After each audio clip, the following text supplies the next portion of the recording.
நீ யாருன்னு எங்களுக்கு தெரியாது, நாங்க யாருன்னு உனக்கு தெரியாது. எங்கிருந்தோ வந்துட்டு எங்க குடும்ப விஷயத்துல நீ தலையிடுற. ஏய், முதல்ல வெளியே போடா. இவனை வெளியில போக சொல்றதுக்கும் உங்களுக்கு யாருக்கும் ரைட்ஸ் கிடையாது. அப்படியே அவன் இந்த வீட்டை விட்டு போய் தான் ஆகணும்னா என் புருஷனையும் என் கூட கூட்டிட்டு போவேன். இன்னும் 5 நாள் தான் இருக்கு. அதுக்குள்ள டியூட்டில ஜாயின் பண்ணணும். இல்லனா வெயிட்டிங் லிஸ்ட்ல போட்டுருவாங்க.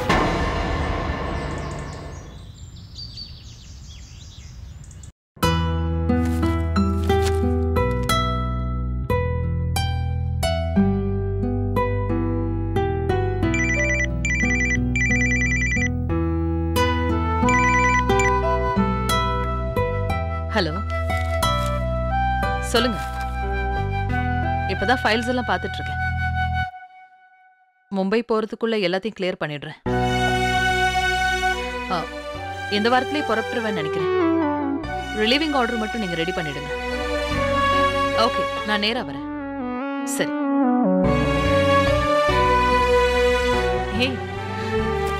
ஹே ஸ்னேகா, அங்கேயே நின்னுட்ட. வா, வந்து உட்காரு.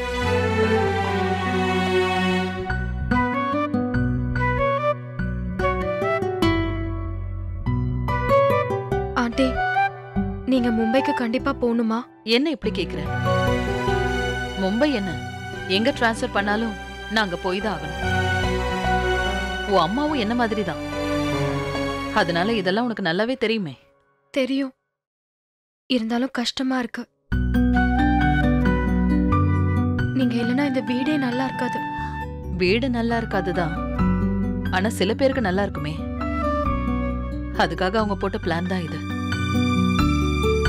நான் எப்ப போவேன்னு ஒவ்வொரு நிமிஷமும் துடிச்சிட்டு இருக்காங்க. என்னோட ப்ரொஃபஷன்ல இதெல்லாம் ஏத்துக்கிட்டு தான் ஆகணும். பிரிவுங்கிறது எனக்கு ஒன்றும் புதுசு இல்ல. இதை விட லாங் டைம் நான் பிரிஞ்சுதான் இருந்திருக்கேன். என்ன இப்ப கிடைச்ச சந்தோஷம் அப்ப கிடைக்கல. அதான் கொஞ்சம் ஹர்ட்டிங்கா இருக்கு. பழகிடும் நினைக்கிறேன்.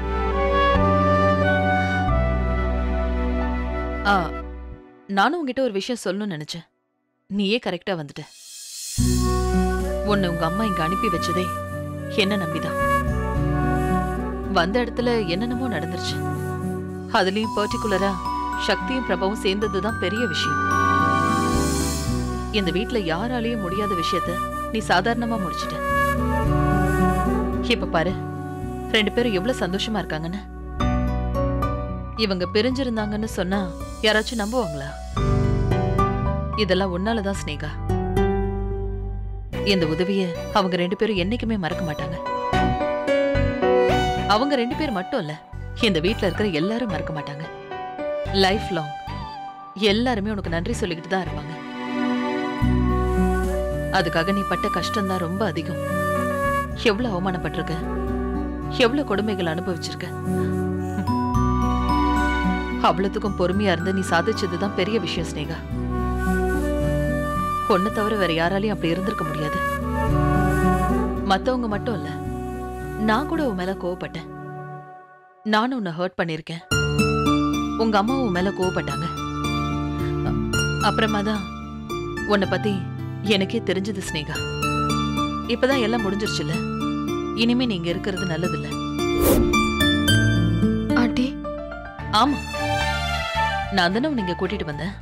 இப்ப நானே இங்க இல்லாதப்ப நீ எதுக்காக இங்க இருக்கணும்? அது மட்டும் இல்லாம உன்னை பத்திரமா உங்க அம்மா கிட்ட ஒப்படைக்க வேண்டியது என்னோட பொறுப்பு. நீங்க சொல்றதெல்லாம் கரெக்ட் தான் ஆண்டி. ஆனாலும் எனக்கு நீ என்ன சொல்ல வரேன்னு எனக்கு தெரியும் ஸ்னேகா. ஏற்கனவே நீ எல்லாத்தையும் சொல்லியாச்சு. உங்க அப்பா வாங்கி இருக்கிற கடனுக்கு நீ என்ன பண்ணுவ? அதுக்காக நீ பலியாக முடியாதுல்ல.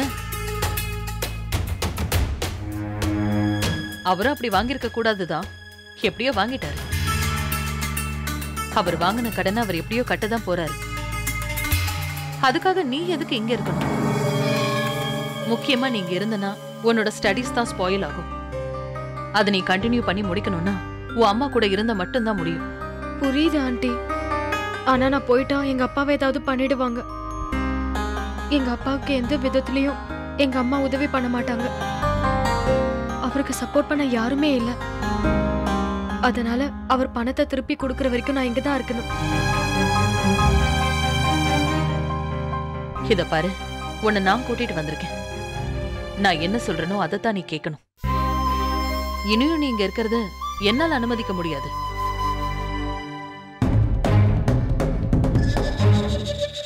அவர் அந்த பணத்தை ரெடி பண்ணும்போது ரெடி பண்ணட்டும். அது வரைக்கும் நீ இங்க இருந்தனா உன்னோட ஃபியூச்சர் தான் கெட்டு போகும். உடனே நீ புறப்படுற வழியை பாரு ஸ்னேகா. அத சொல்றதுக்கு நீ யாரு?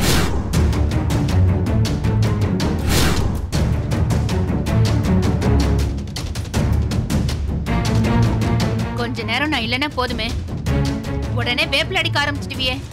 நான் எதுக்கு வேப்பல் அடிக்கணும்? இவளோட நல்லதுக்கு தான் சொல்லிட்டு இருக்கேன். இவ நான் கூட்டிட்டு வந்த பொண்ணு ஏன் முன்னாடியே கஷ்டப்பட்டுட்டு இருக்கா? இவளோட அப்பா கடன் வாங்கினாருங்கிறதுக்காக ஒரு சின்ன பொண்ணோட லைஃபை ஸ்பாயில் பண்ணிட்டு இருக்க. இது உனக்கே நியாயமா இருக்கா? இவளுக்கு உன் பொண்ணோட வயசு தானே ஆகுது. எப்படி கஷ்டப்படுத்தலாமா? என்னமோ அடிமை மாதிரி வேலை வாங்கிட்டு இருக்க. அடிமை மாதிரியா? யாரு? நானா? என்ன ஸ்னேகா, நான் இங்க உன்னை அடிமையாவா நடத்துறேன்? சொல்லுடி.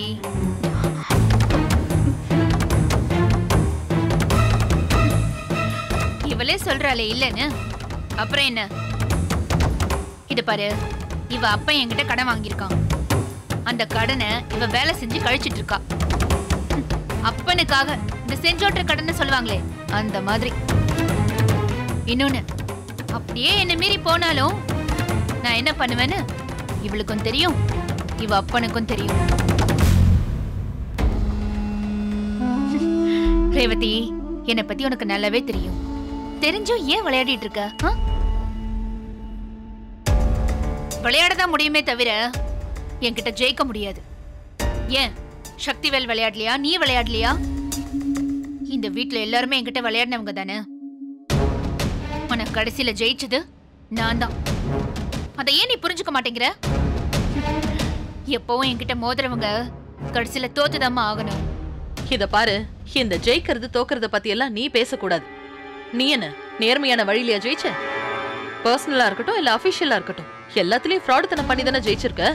நான் இல்லாத வீட்டுல இவ இருக்க வேண்டாம். அதுக்கு நான் அனுமதிக்க மாட்டேன். அனுமதிக்க மாட்டியா? நீ ஏன் இங்க இருக்க போறதில்ல? அப்புறம் நீ இவளுக்கு வக்காலத்து வாங்குறியா?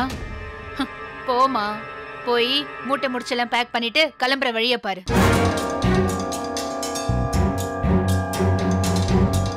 இது வரைக்கும் என் புருஷன் என்கிட்ட இருந்து பிரிச்சதும் போதும், உன் தம்பி பொண்ணை வச்சு என் பிள்ளைய என்கிட்ட இருந்து பிரிச்சதும் போதும். இனிமே பிரிக்கிறதுக்கு என்கிட்ட எதுவும் இல்லம்மா. உன் டைம் முடிஞ்சு போச்சு. கிளம்பு. மலர், இந்த டயலாக் எல்லாம் வேண்டாம். என்ன இங்க இருந்து அனுப்பிட்டா நான் பிரிஞ்சு போயிடுவேனா? அப்படி ஒண்ணு மும்பை அவ்வளவு தூரம் கிடையாது. ஃபிளைட்ல 2 hours தான். உடனே வந்துட்டு போயிடுவேன்.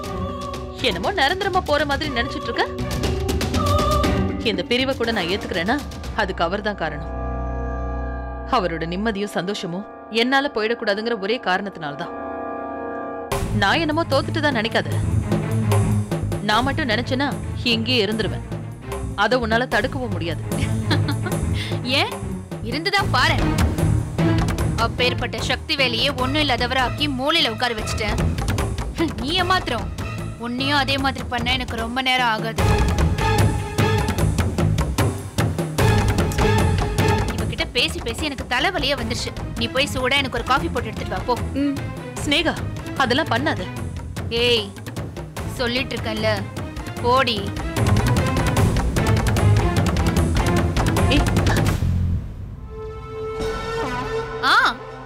அப்படியே மேடமுக்கு சில்லுன்னு ஒரு கிளாஸ்ல மோர் எடுத்துட்டு வா. ரொம்ப சூடா இருக்காங்க.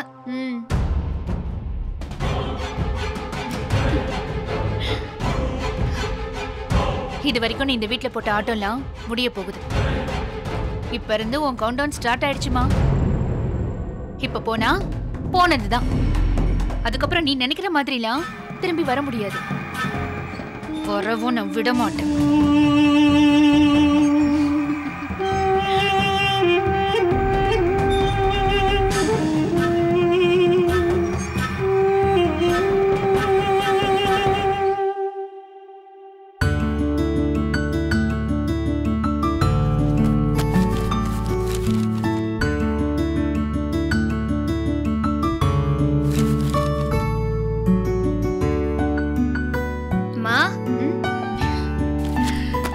தமிழ்?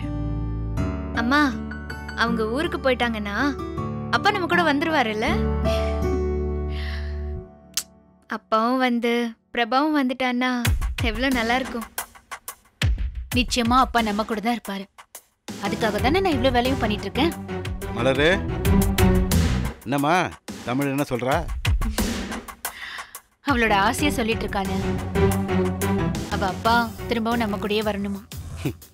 இனிமே வந்து தானே ஆகணும், வேற வழி இல்லையே. மலர், ஆமா அடிப்பட்ட புலி என்ன சொல்லுது? புலியா? அது என்னைக்குமே பூனை தானே. நான் தான் தப்பா சொல்லிட்டேன். அடிப்பட்டதோட சரி, இப்போ மருந்து போடுறதுக்கு ஆள் இல்லாம அல்லாடிட்டு இருக்கு. சாதாரண அடியா? மரண அடியில கொடுத்துருக்கேன். என்னோட பொறுமையை ரொம்பவே சோதிச்சிட்டானு. இந்த மனுஷனும் என்னமோ அவ மட்டும்தான் இவருக்கு நல்லது பண்ற மாதிரி அவளையே சுத்தி சுத்தி வந்தாருல. என்னை பத்தின சிந்தனை கொஞ்சம் கூட இல்லாம பண்ணிட்டாளேன்னு. அதுவும் கடைசியா அந்த கார்த்திகை தீபத்தன்னைக்கு நடந்தது என்னால மறக்கவே முடியாதுன்னு. 4 கழுத வயசாகியும் அவளுக்கு மத்தாப்பு கொழுத்து தெரியலையும். இந்த மனுஷனும் ஏதோ சின்ன குழந்தைக்கு சொல்லி கொடுக்குற மாதிரி சொல்லி கொடுக்குறாரு. இவர் கொஞ்சறதும் அவ ஈனி இழிக்கிறதும். கொட்டையில போற வயசுல இவங்களுக்கு என்ன காதல் வேண்டி கிடக்கு? வெக்கமே இல்லாத ஜென்மங்க. சி மலர், அவ மேல மட்டும் குற்றம் சொல்லி பிரயோஜனம் கிடையாது. உன் வீட்டுக்காரையும் சொல்லணும். கல்யாணமான ஒரு பையன் இருக்கான், கல்யாண வயசுல ஒரு பொண்ணு இருக்கா. இது எல்லாத்தையும் மறந்துட்டு என்னமோ புதுசா கல்யாணம் ஆன ஜோடி மாதிரி அவ கூட அப்படியே தெரிஞ்சுக்கிட்டு இருக்காருல்ல. ஒன்ன மட்டும் இல்ல, அவளுக்காக என்னை அடிக்க வந்தார்ல, அதெல்லாம் மறக்க முடியுமா? அவ என்னைக்கு இந்த வீட்டை விட்டு வெளியே போறாளோ அன்னைக்குதான் நீ நிம்மதியா இருக்க முடியும். அண்ணா, அதெல்லாம் அர்ஜுன் எப்பவோ செஞ்சு முடிச்சிட்டான். நம்மளால முடியாத விஷயத்த அவன் செஞ்சு காட்டிட்டான்ல. அவன் பண்ணாலும் ஸ்கெட்ச் போட்டு கொடுத்தது நீதானம்மா. மா, நீ சரியான ஆளதாம்மா கொண்டு வந்திருக்க. உன்னால முடியாததை அவன் பண்ணிக்கிட்டு இருக்கானே. அவன் இருக்கிற வரைக்கும் நமக்கு எந்த பிரச்சனையும் இல்லைம்மா. இனிமே எல்லாத்துலயும் வெற்றி தான். அண்ணா, எவ்வளவு பெரிய விஷயத்த நமக்காக அவன் பண்ணிருக்கான். அவனுக்காக நாம ஏதாவது பண்ணணும்னு. மலரே, அதையும் பண்ணிட்டு தான் வந்திருக்கேன். அவனுக்கு பிரசன்ட் பண்றதுக்காக ஒரு காரை வாங்கிட்டு வந்திருக்கேன். இந்தா, இதை உன் கையாலேயே கொடு. பரவாயில்லண்ணே, நான் நினைக்கிறத உடனே செய்யறது நீ மட்டும்தான். ஆண்டி, வா அர்ஜுன், சரியான நேரத்துக்கு தான் வந்திருக்க. அப்படியா? என்ன ஸ்பெஷல்? இவ்வளவு நேரம் உன்னை பத்தி தான் பேசிட்டு இருந்தோம். உனக்கு எப்படி நன்றி சொல்றதுன்னே தெரியல அர்ஜுன். ரேவதியை இங்க இருந்து அனுப்புறதுக்கு சர்வசாதாரணமா ஏற்பாடு பண்ணிட்டியே. என் வாழ்நாளையே நான் இந்த உதவியை மறக்க மாட்டேன். ஸ்னேகாவோட அம்மாவை வர வச்சு ஸ்னேகாவை அவங்க கூட அனுப்புறதுக்காக ரேவதி ஏற்பாடு பண்ணிட்டு இருக்கா. அது நடக்க கூடாது. ஸ்னேகா இங்கதான் இருக்கணும். அவளை கண்காணிக்கிற முழு பொறுப்பையும் நான் உன்கிட்ட தான் கொடுக்கறேன். எந்த சூழ்நிலையிலையும் அவ இங்க இருந்து போயிடக்கூடாது அர்ஜுன். பகல் நிலவு ஒரு சிறிய இடைவேளைக்கு பின் தொடரும்.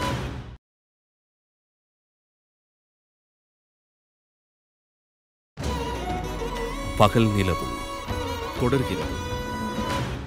உனக்கு எப்படி நன்றி சொல்றதுன்னே தெரியல அர்ஜுன்.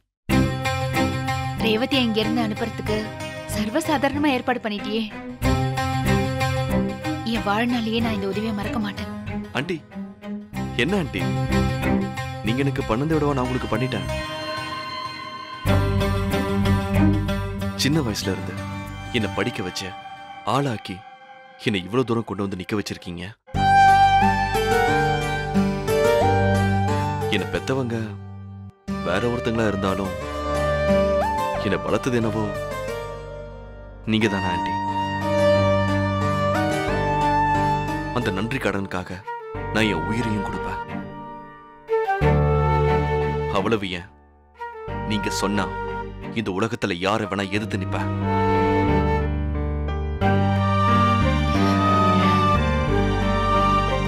அர்ஜுன், இந்த டிரான்ஸ்ஃபரை சக்சஸ்ஃபுல்லா முடிச்சு கொடுத்ததுக்கு நான் உனக்கு கொடுக்கிற ஒரு சின்ன கிஃப்ட். வேண்டான்னு சொல்லாம வாங்கிக்கணும்.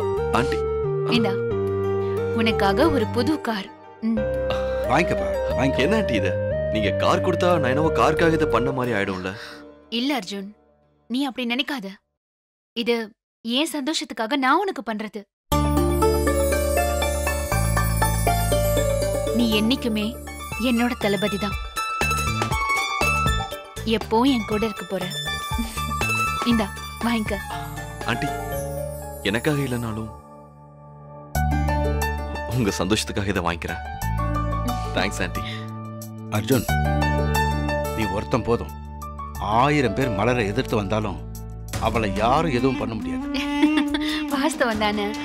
அர்ஜுன், ஆண்டி, இப்ப எனக்கு புதுசா ஒரு பிரச்சனை கிளம்பிருக்கு. என்ன ஆண்டி? ஸ்னேகாவோட அம்மாவை வர வச்சு ஸ்னேகாவை அவங்க கூட அனுப்புறதுக்காக ரேவதி ஏற்பாடு பண்ணிட்டு இருக்கா. அது நடக்க கூடாது. ஸ்னேகா இங்கதான் இருக்கணும். அவளை கண்காணிக்கிற முழு பொறுப்பையும் நான் உன்கிட்ட தான் கொடுக்கறேன். எந்த சூழ்நிலையிலையும் அவ இங்கிருந்து போயிடக்கூடாது அர்ஜுன். ஏற்கனவே ஸ்னேகாவோட அம்மா அவளை கூட்டிட்டு போக பார்த்தா. அந்த விஷயம் எனக்கு கடைசி நேரத்துல தான் தெரிஞ்சது. அதுக்கப்புறம் துரத்திட்டு போய் கூட்டிட்டு வந்தோம். ஆனா இனிமே அப்படி நடக்கக்கூடாது அர்ஜுன். அவ விஷயத்துல நீ ரொம்ப கேர்ஃபுல்லா இருக்கணும். நிச்சயமா ஆண்டி. என்னை தாண்டி ஸ்னேகாவை இந்த வீட்டுல இருந்து யாரும் கூட்டிட்டு போக முடியாதா? அர்ஜுன், அவளை பத்தி உன்கிட்ட நான் ஏற்கனவே நிறைய சொல்லியிருக்கேன். எனக்கு உயிரோட சமாதி கட்ட நினைச்சவ. அவளை மட்டும் சும்மா விட்டுறக்கூடாது. நான் சொல்றது புரியுது அர்ஜுன்? அதான் சொல்லிட்டியம்மா, விடு. இனிமே அர்ஜுன் அவளை பார்த்துப்பான். இனிமே நீ யோசிக்க வேண்டியதெல்லாம் மாப்பிள்ளைய பத்தி மட்டும்தான். அவர் முதல்ல மாதிரி உங்ககிட்ட வரணும். ஆமாண்ணே, இனிமே நாம அவர் விஷயத்தை தான் கவனிக்கணும். தமிழ், நீ ஆசைப்பட்ட மாதிரியே உன் அப்பா இனிமே உன் கூடவே இருப்பாரு. போதுமா? ஹாப்பிமா.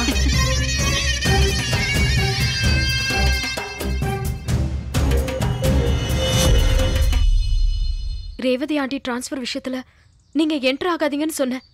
நீங்க கேட்கலல்ல? மலரண்டிக்கு என்ன தேவையோ அதை நிவர்த்தி பண்ணி கொடுக்க வேண்டியது என்னுடைய பொறுப்பு. அதை தான் செஞ்சுக்கிட்டு இருக்கேன். இனிமேலும் செய்வேன். இதையே நான் முன்னாடி ஒரு வாட்டி உங்ககிட்ட சொல்லியிருக்கேன். பட் இருந்தாலும் ஜஸ்ட் ஃபார் ரிமைண்டிங் திரும்பவும் சொல்றேன். அப்போ உங்களுக்குன்னு தனியா மனசாட்சி இல்லையா? பகல் நிலவு ஒரு சிறிய இடைவேளைக்கு பின் தொடரும்.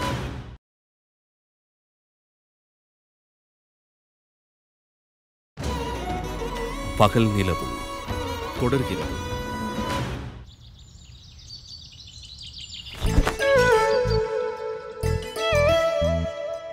இல்ல கிளைண்ட் கிட்ட நான் பேசிடுறேன். இன்னும் 1 hour நான் ஆஃபீஸ்க்கு வந்துடுவேன். 1 hour. Yeah okay.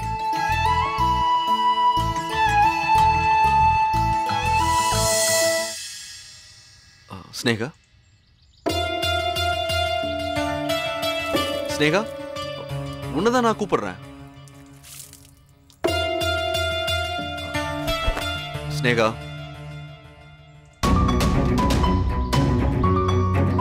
ஸ்னேகா, உன்கிட்ட தான் பேசிட்டு இருக்கேன். ஹேய், நான் உன்னை கூப்பிட்டுட்டே இருக்கேன். நீ படிக்க என்ன கண்டுக்காம போயிட்டே இருக்க. Sneha, is there any problem? இல்ல, ஒன்னும் இல்ல. இல்ல ஸ்னேகா, உன் பேச்செல்லாம் நார்மலா இல்லையே, ஒரு மாதிரி இருக்க. இல்ல, நான் யூஸ்வலா வந்தாலே நான் பார்த்துட்டு எப்படி ஓடி வருவேன்.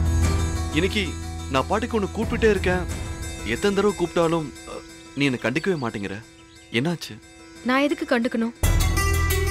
நான் சொல்றத நீங்க கேட்காதப்போ நீங்க கூப்பிட்டதுக்கு நான் ஏன் பதில் சொல்லணும்? நான் என்ன கேட்கல. ரேவதி ஆண்டி டிரான்ஸ்ஃபர் விஷயத்துல நீங்க என்டர் ஆகாதீங்கன்னு சொன்னேன். நீங்க கேட்கலல்ல? எப்படியோ உங்களுக்கு டிரான்ஸ்ஃபர் வாங்கி கொடுத்துட்டீங்களே. ஓ, அத சொல்றியா? நான் உங்களை பத்தி அவ்ளோ சொன்னதுக்கு அப்புறமும் நீங்க கேட்கலனா எனக்கு என்ன சொல்றதுனே தெரியல. ரொம்ப வருஷத்துக்கு அப்புறம் ஹஸ்பண்ட் அண்ட் வைஃப் ஒன்னா சேர்ந்திருக்காங்க. அதை கெடுத்துட்டீங்களே. அதே மாதிரி கார்த்திக் அவங்க அப்பாவை பார்த்ததே இல்ல. இங்க வந்ததுக்கு அப்புறம் தான் பார்த்தான். அவன் சந்தோஷத்தையும் கெடுத்துட்டீங்களே. முதல்ல இந்த வீட்ல இருக்கிறவங்க எல்லாம் தனித்தனியா தான் இருந்திருக்காங்க. அப்ப மலர் ஆண்டியும் வேற எங்கேயோ தான் இருந்திருக்காங்க. கடைசியில ரேவதி ஆண்டி இங்க டிரான்ஸ்பர் ஆகி வந்ததுக்கு அப்புறம் தான் எல்லாரும் ஒன்னா சேர்ந்து இருக்கணும்னு தாத்தா சொல்லியிருக்காரு. அதுக்கப்புறம் தான் தனித்தனியா இருந்த எல்லாரும் ஒன்னா சேர்ந்து இருக்காங்க. இப்ப மொத்தமா எல்லார் சந்தோஷத்தையும் நீங்க கெடுத்துட்டீங்கல்ல. இதெல்லாம் கூட நான் உங்ககிட்ட முன்னாடி சொல்லியிருக்கேன், மறந்துட்டீங்களா?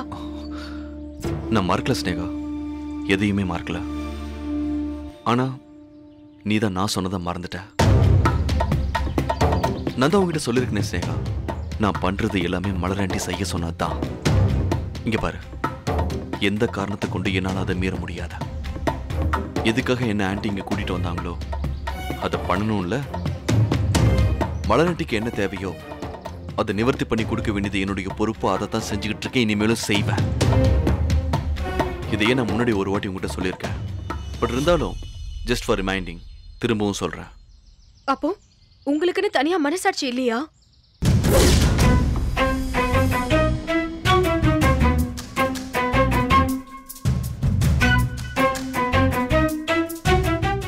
அர்ஜுன் உங்களுக்கு தெரியுமாப்பா? எனக்கு உயிர் பயத்தை காட்டினதே அவன்தாம்மா.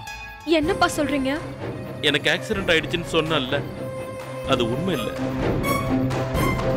அந்த அர்ஜுன் தான் என்னை அடிச்சு ஹாஸ்பிட்டல்ல படுக்க வச்சான். அவன் மலருக்காக என்ன வேணாலும் செய்வான். எனக்கு இப்ப தெரிஞ்சிருச்சு நீங்க நல்லவரா இல்லையான்னு. இனிமே நான் ஏமாற மாட்டேன். தயவு செஞ்சு இங்க இருந்து போயிடுங்க. இங்க பாரு ஸ்னேகா, அது நீங்க எதுவும் சொல்ல வேண்டாம். உங்க முகத்தை பார்க்கவே எனக்கு பிடிக்கல.